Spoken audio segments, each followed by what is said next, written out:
नमस्कार, all India news मध्ये आपलं सहर्ष स्वागत. मी नजीर मुलानी, ऑल इंडिया न्यूज.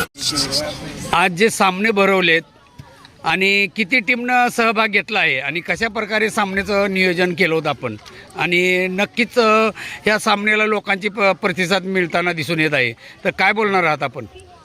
पहिला प्रथम मी संपूर्ण कार्यकर्त्यांचे मी अभिनंदन करील, कारण आज ह्या महिला ज्या असतात, ह्या ज्या मुली असतात, ह्या नेहमी त्यांचं काम किचनमध्ये असते. परंतु आज त्यांनी निर्णय घेतला की आम्ही आज मैदानात उतरू आणि आम्ही पण क्रिकेट खेळू. आणि खरोखरच मी कौतुक करीन त्यांचं. भले मॅचमध्ये हरो किंवा जिंको, हे हार जीत असतेच. आणि आज या ठिकाणी जे 2026मध्ये आज जी आम्ही अंडरआर्म टुर्नामेंट, महिलांची अंडरआर्म टुर्नामेंट उतरवलेली आहे, ह्याच्यामध्ये 12 वर्षाच्या बालिकेपासून तर 60 वर्षाच्या महिलेपर्यंत ही आम्ही मॅच घेतलेली आहे. ह्या मॅचसाठी आमचे जानीमानी समाजसेवक, भूमिपुत्र, प्रत्येकाला मदतीला धावणारे समाजसेवक रॉजर डायस यांनी आम्हाला भरपूर अशी मदत केलेली आहे. आणि म्हणूनच गरीब जनतेचा आवाज सोशल फाउंडेशन संस्थापक अध्यक्ष जेरी मचोडा आणि आमचे सर्व संपूर्ण कार्यकर्ते या ठिकाणी आहेत. उपाध्यक्ष जितेंद्र शिरसाट, सचिव जॉर्ज सिकवेरा, तालुका अध्यक्ष यशवंत निनाद, त्याचप्रमाणे वसई शहर मंडळ जिल्हा सगळीजण लॉड्रिक्स, त्याचप्रमाणे या ठिकाणी आम्हाला जे मार्गदर्शन करणारे या ठिकाणी मसूद हक्कानी साहेब, त्याचप्रमाणे मुलानी साहेब, त्याचप्रमाणे आमचे कार्याध्यक्ष चंद्रकांत कोलते, हे सर्वांनी, आणि त्याचप्रमाणे बरेचसे कार्यकर्ते सकाळपासून या ठिकाणी आले होते. भारती आणि बरेचसे असे या टीम या ठिकाणी आल्या. आम्ही पण आमची टीम या ठिकाणी उतरवली होती. त्यांनी पण चांगले खेळले, पहिल्यांदाच खेळले परंतु चांगले खेळले, त्यांचं अभिनंदन. गरीब जनतेचा आवाज सोशल फाउंडेशनतर्फे आणि स्वर्गवासी वेरिनिका डायस आणि स्वर्गवासी जॉन डायस हे आमचे रॉजरचे मम्मी डॅडी आहेत. आणि त्यांचे आठवण म्हणून त्यांनी या ठिकाणी आज ही अंडरआर्म टुर्नामेंट उतरवलेली आहे. प्रथम पारितोषिक 7,000 आणि एक ट्रॉफी आहे. त्याचप्रमाणे द्वितीय पारितोषिक ही ट्रॉफी आणि 5,000 रुपये. त्याचप्रमाणे उत्कृष्ट फलंदाजी, उत्कृष्ट गोलंदाजी, त्याचप्रमाणे फायनलला जे आता जास्तीत 6 मारतील त्यांच्यासाठी प्राईज आहे. असं आम्ही आयोजन केलेलं आहे. आणि या ठिकाणी कालपर्यंत जवळजवळ 28 ते 29 संघांनी सहभाग घेण्याचा प्रयत्न केला, परंतु आम्ही त्यांना थांबवलं आणि या ठिकाणी आज 14 संघ खेळत आहेत.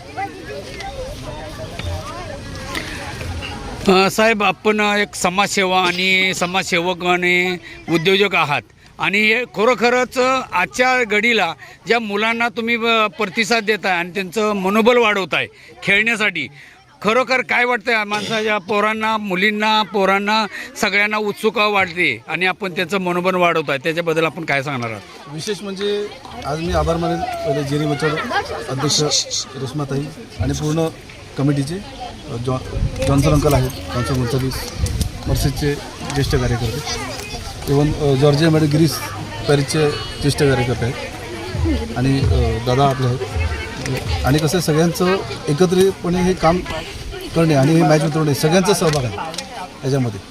आणि जे खेळणारे टीम्स आहेत त्यांना एक प्रेरणा मिळते की आज आपण तालुका लेवलला मॅच काढल्या, त्यामुळे खेळतात, पुढे जिल्हा लेवलला काढू, त्यामुळे ते खेळत राहणार, चांगले प्रतिसाद मिळतो आहे सगळ्या ठिकाणी.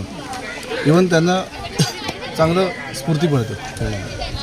आता जे टीम आले त्या टीमना आपण कशा प्रकारे धन्यवाद देणार आहात आणि कशा प्रकारे त्यांचं पुढील वाटचालीला आपण प्रतिसाद देणार आहात? आणि आपण असे कार्यक्रम घेतच राहणार. जेरी मचोडा आपले अध्यक्ष आहेत गरीब जनतेचा आवाज संघटनेचे, आणि समोर त्यांचं पण एक चांगलं कार्य आहे, रेश्माताईचं पण चांगलं कार्य आहे, आणि सगळ्यांच्या प्रतिसादामुळे आपण काम करतो आणि काम करत राहतो. ओके, धन्यवाद. शिरसाट साहेब, जे आज समाजसेवक म्हणून काम करतायत, उद्योजक आहेत, तर त्यांनी चांगल्या प्रकारे मनोबल वाढवतात मुलांचे क्रिकेटच्या संदर्भात, आणि पुऱ्या महाराष्ट्रात ऑल इंडियामध्ये हे क्रिकेटचं मोठं प्रतिसाद आहे आणि लोक त्याला उत्सुकतेने बघतात. तर काय बोलणार आहात या क्रिकेटच्या संदर्भात जे समाजसेवकनी हे विडा उचललेला आहे मुलांसाठी? आज म्हणजे राष्ट्रीय बहुजन गरीब जनतेच्या आवाज सोशल फाउंडेशन यांच्यामार्फत आणि रॉजर डायस यांच्या आईच्या सन्मानार्थ हा जो क्रिकेटचा कार्यक्रम ठेवलेला आहे हा खूप म्हणजे विद्यार्थ्यांना मनोबल वाढवण्यासाठी असतो. आज विद्यार्थी फक्त गावा लेवलपासून तर राज्यस्तरेपर्यंत विद्यार्थ्यांचे मनोबल वाढत चालते. आणि रॉजर डायस यांचं म्हणजे कामच एवढं काय आहे की ते फक्त समाजसेवक नाही आहेत, ते एक उद्योजक समाजसेवक. उद्योजकातून समाजसेवकासाठी जे काही लागतं ते त्यांच्यापासून आम्हालाही गरीब जनतेच्या आवाज सोशल फाउंडेशनला सुद्धा मदत होत असते. आणि ह्या मदतीने आम्ही सुद्धा पुढचे कार्यक्रम जाहीर करत असतो. कारण असेच आम्हाला ज्या डोनर उपलब्ध होत असतात या डोनरपासूनच आमची संघटना चालत असते. आणि संघटना चालत असताना जे विद्यार्थ्यांना प्रोत्साहन मिळतं हे विद्यार्थी कसे पुढे घडून जात असतात. आज जर ते गावा लेवलपासून तालुक्या लेवलपासून तर भारतात ते आपले आज जर वसईमध्ये फक्त ते खेळत असतील तर ते वसईमधून ते आज जिल्हा लेवलवर जातील. जिल्हा लेवलपासून ते भारतामध्ये खेळत जातील. भारतातून एक दिवस ते आपल्या वसईतले मुलं विदेशात खेळायला निश्चित जातील. आणि याच्यापासून रॉजर डायस यांचं नाव प्रख्यात होईल. हे एवढेच माझे 2 शब्द बोलून मी ओके, धन्यवाद. पण या संघाने पुढे यायचं आहे साठी 2 बाटल्या त्याला म्हणलं पाणी थंड